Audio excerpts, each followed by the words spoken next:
Work after work. Work after work. Hey, work after work. Work it, work it, work it, work it, work after work.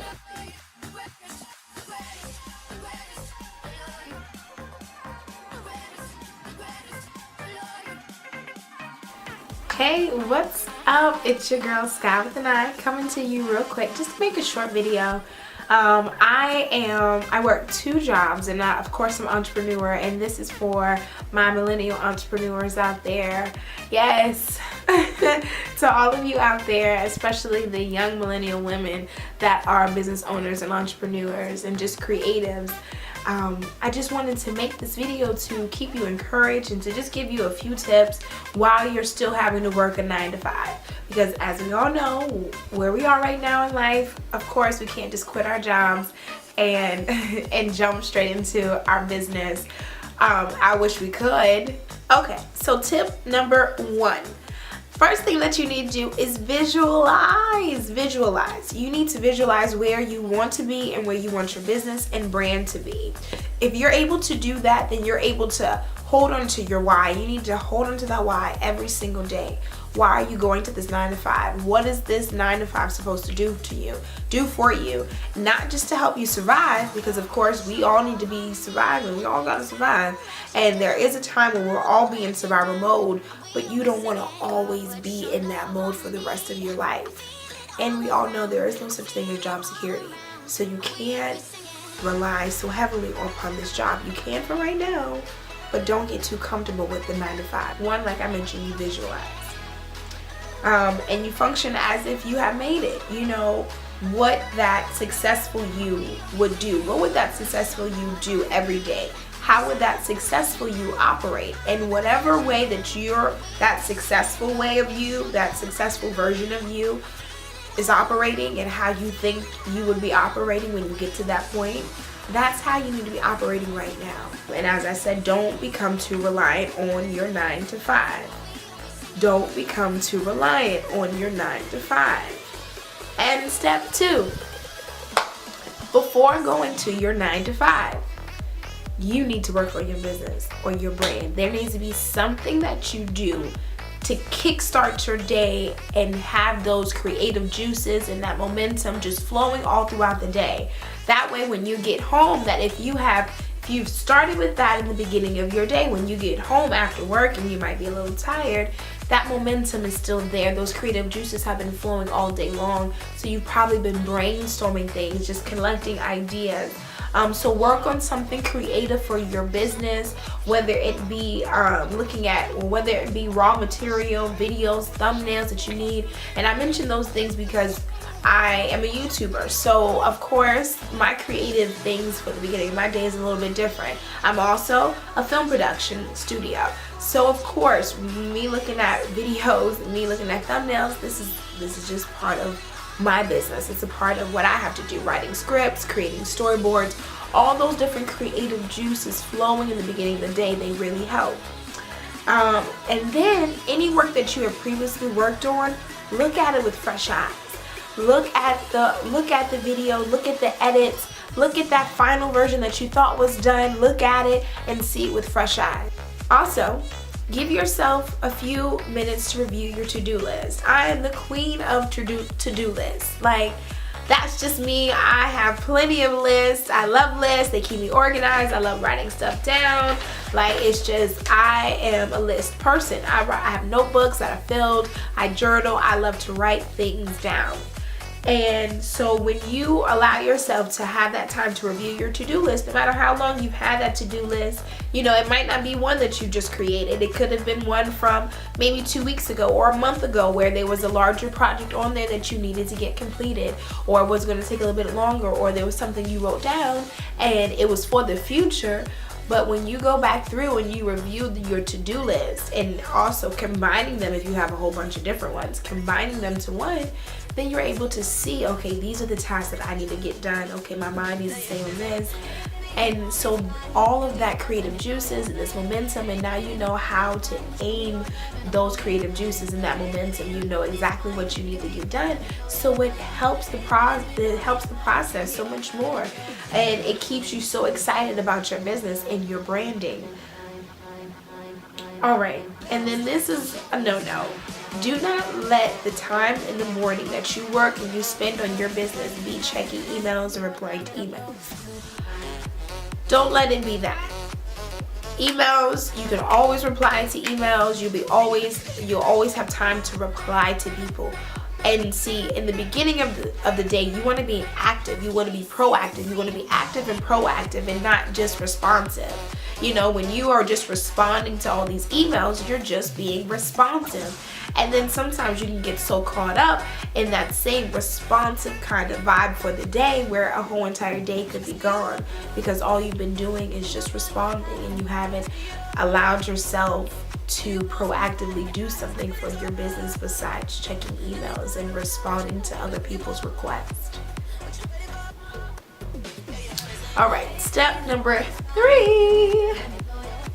While at work, talk about your business and brand. Okay, so of course you will have to do this with some discreet, because you can't just be all willy-nilly with it and just like, screaming at the top of your lungs about this business and how you can be able to hire all these people one day.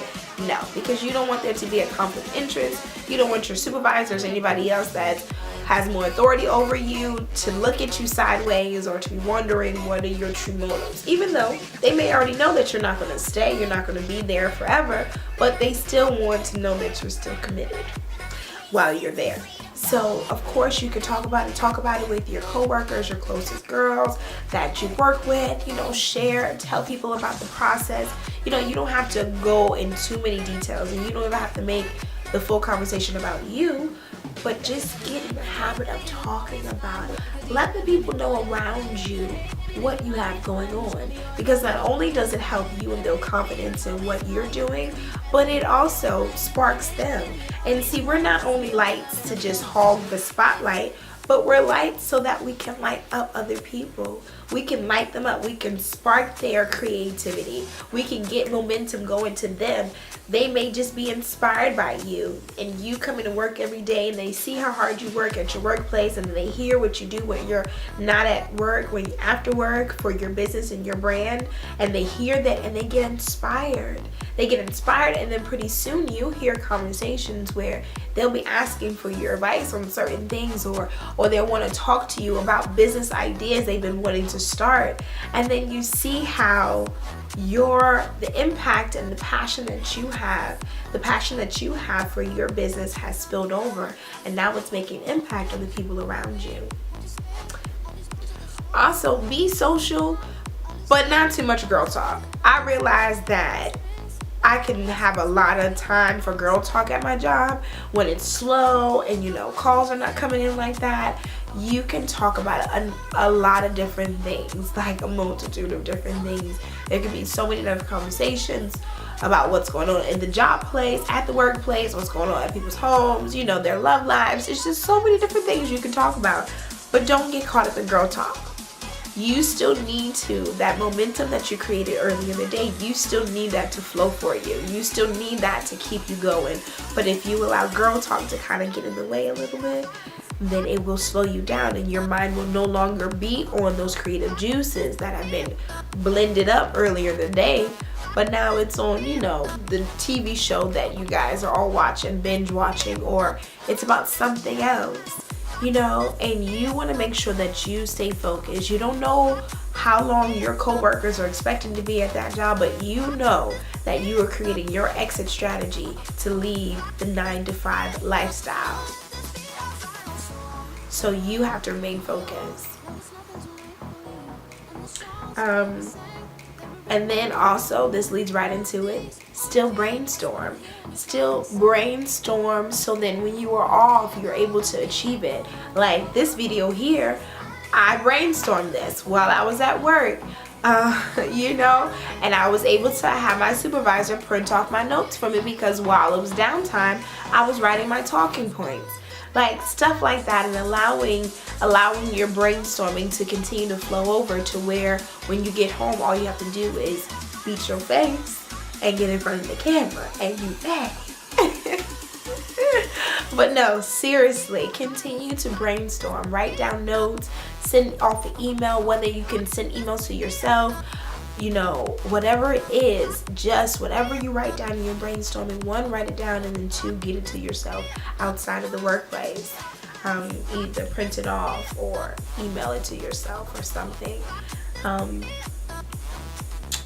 And then the last thing, create a flyer and a business card to go into the break room bulletin, to go in the break room bulletin. I know my job has a break room bulletin board, and I probably would assume that yours may as well. You know, maybe a location where they allow the co-workers to display what they do outside of work.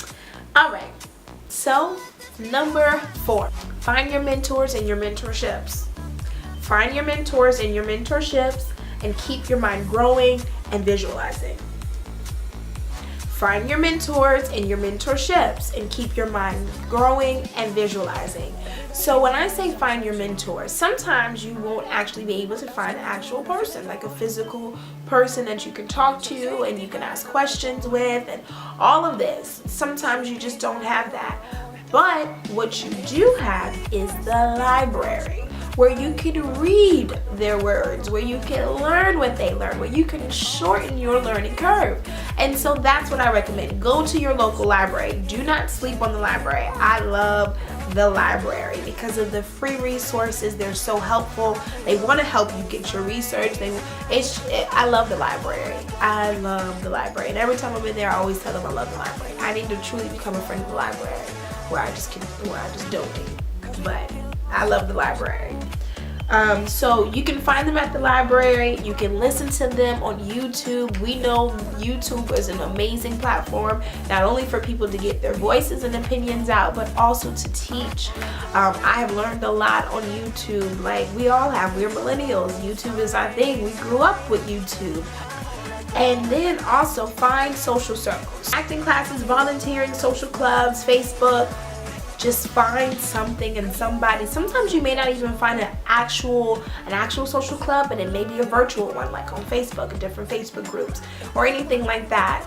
Find those things and interact with those people. Get involved. Most importantly, tip number 5, work after work. Work after work. Hey, work after work. Work after work. So you have to work after work. I know it sucks. You just had a long day. These people that you had to deal with, this customer service over here, you didn't want to have to deal with it anymore. But you need to push through it and work after work. Hey, when you do that, you will be so surprised and so proud of yourself, and you will feel so accomplished because you say, you know what? I'm not going to just stop at my little 8 hours, because see, that's my 9 to 5 and I'm trying to get rid of that. So I need to make sure I work on this business. I work on this brand. I work on these videos. So I'm going to create another video where we talk about scheduling and figuring out your routine and all of that. And we're just going to do that together. You and I, we're going to do that together. We're going to work on it. I'm going to ask you to get your paper, your calendar, and your pens out. And we're going to go through a schedule for some things that you may want to focus on. But for right now, let me give you this last tip. Okay? And even more importantly, move that work. That's a hood term. That's a hood slogan right there. Move that work. You gotta move that work. You have to move that work, meaning you have to make money off of your product. Whatever your product is, it is time to make money. Even if it's maybe one client every 2 months, or maybe one client every 3 months, or however long it is. So those were my 6 tips. Hopefully they will help you as much as they have helped me.